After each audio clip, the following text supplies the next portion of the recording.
Штипскиот универзитет од утре ја отвара електронската платформа за пријавување на заинтересираните кандидати за упис во прва година. Идните студенти може да се пријавуваат до средината на септември.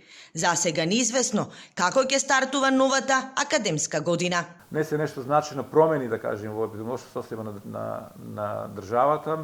Најверојатно учебната година ќе започне како хибриден систем во делот на поголемите групи, како што е медицинскиот факултет, кој што има огромни групи, веројатно со онлайн настава на предавањата, а физичко изведување на вежбите за помалите групи, и на другите единици на универзитетот кој што има помали групи со физичко присуство. Меѓутоа, доколку дојде до влошување на епидемиолошка состојба во државата, веројатно ќе биде опцијата онлайн и понатаму присутна на универзитетите. Од наредната година со работа ќе започне акредитираната студиска програма по општа медицина и наставата ќе се одвива само на англиски јазик. Исто така се акредитираат и поголем број на студиски програми на англиски јазик на другите факултети, како што е правниот факултет, како што е факултетот за информатика, како што е факултетот за природни и технички науки, така да мислиме дека иднината на развојот на високото образование и поголем број на странски студенти на универзитетот кои би можеле да студираат на еден од светски јазици, а тоа е пред се англискиот јазик. Годинава на Штипскиот универзитет има 4000 слободни места,